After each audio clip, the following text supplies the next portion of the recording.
Bismillahirrahmanirrahim. Assalamualaikum warahmatullahi wabarakatuh. Kepada doktor dan rakan-rakan sekalian, saya akan membentangkan tajuk mengenai persepsi. Nama Muhammad Anwar bin Mat Ali Akbar Jami'an, nombor metrik UK 31396, pensyarah Dr. Yusri bin Ibrahim, subjek COM 3101, Komunikasi Kemanusiaan, Program Sarjana Muda Pengurusan Polisi dan Sekitaran Sosial. Definisi persepsi. Persepsi bermaksud suatu proses di mana seseorang individu memberi perhatian terhadap sesuatu perkara yang berlaku atau fenomena yang terjadi berdasarkan pemerhatian yang menggunakan panca indera. Persepsi merupakan satu proses internal dalam diri seseorang individu yang menyebabkan individu tersebut berupaya memilih, mengorganisasikan dan menafsirkan sesuatu pandangan yang mempengaruhi persepsi seseorang itu. Proses persepsi melibatkan panca indera terhadap sesuatu objek dan informasi yang diterima melalui pemerhatian, pendengaran, sentuhan, pengucapan dan bau. Jenis-jenis persepsi. Terdapat 5 jenis-jenis persepsi. Pertama, persepsi visual, iaitu melalui panca indera mata yang melihat objek sekeliling. 2. Persepsi pendengaran, iaitu melalui panca indera telinga yang mendengar setiap bunyi. 3. Persepsi sentuhan, iaitu melalui panca indera kulit di mana terdapat sentuhan antara individu dengan individu yang lain. Persepsi pengucapan, iaitu menggunakan lidah yang bertutur dalam pelbagai bahasa dan merupakan alat untuk berinteraksi antara satu sama lain. 5.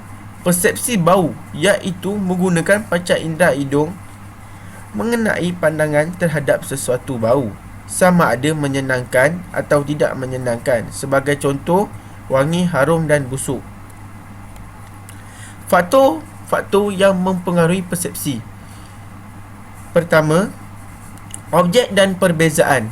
Perbezaan antara seseorang dengan seseorang yang lain dari segi gaya penampilan, pakaian, gaya tutur kata dan tingkah laku yang membuatkan individu memberi persepsi berdasarkan pandangan yang dibuat terhadap individu yang berlainan darinya.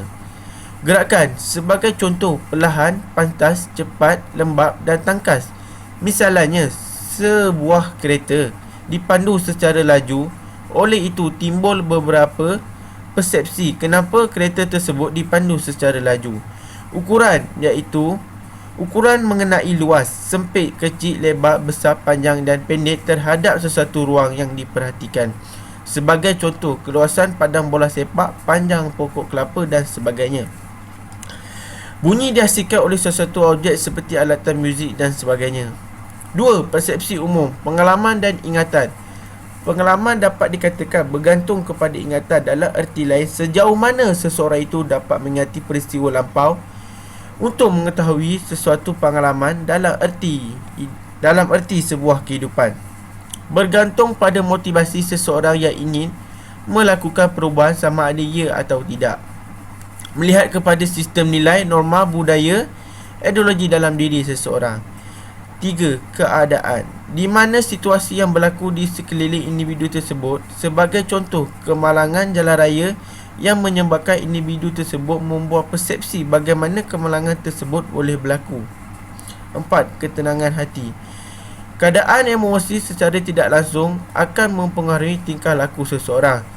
Perasaan ini menunjukkan bagaimana perasaan seseorang pada waktu itu yang dapat mempengaruhi bagaimana seseorang dalam menerima, berinteraksi antara satu sama lain dan mengingati sesuatu perkara. 5. Minat. Minat mempunyai kaitan dengan sikap. Apabila seseorang meminati sesuatu, maka ia akan bersikap positif terhadap perkara tersebut. Hal ini akan menghasilkan sesuatu yang bermakna dan berkesan. Namun demikian, minat kadang-kadang tidak selari dengan sikap seseorang itu. Sifat-sifat persepsi. 1. Persepsi berdasarkan pengalaman, melihat kepada realiti sosial yang dipegang pada masa lalu. Persepsi terhadap hal-hal tertentu di mana bergantung pada pengalaman di masa lampau untuk dijadikan pedoman hidup. 2. Persepsi bersifat andaian. Memberi persepsi terhadap suatu perkara berdasarkan andaian sahaja. Tiada unsur maklumat yang lengkap dalam persepsi andaian. Stereotip. Satu gambaran yang berlebihan tentang sesuatu perlakuan baik atau buruk yang ditunjukkan kepada sesuatu kumpulan lain terhadap kumpulan lain. 4. Prasangka. Satu sikap kurang baik terhadap individu atau kelompok kerana ciri-ciri yang tertentu. Biasanya berbentuk prejudis, iaitu sikap atau penilaian yang dibentuk sebelum ditinjau fakta-fakta yang benar. Rumusan. Persepsi merupakan andaian yang dibuat oleh seseorang individu berdasarkan pandangan terhadap sesuatu perkara melalui pendengaran, penglihatan, pengucapan, sentuhan dan bau. Persepsi merupakan proses internal yang dilalui individu, iaitu aturan maklumat yang datang dari luar. Maklumat yang diterima oleh panca indera secara spontan, fikiran dan perasaan akan memberi makna pada maklumat tersebut. Persepsi dapat dikatakan sebagai proses individu dalam memahami hubungan sosial masyarakat dan sekitaran. Komunikasi secara interpersonal sangat dipengaruhi oleh persepsi. Sekiranya persepsi positif, maka komunikasi akan berlaku secara baik. Sebaliknya, apabila persepsi negatif terhadap seseorang, maka kita akan berusaha mengelakkan diri sehingga tidak berkomunikasi secara mendalam dengan orang tersebut. Sekian, terima kasih kerana sudi mendengar.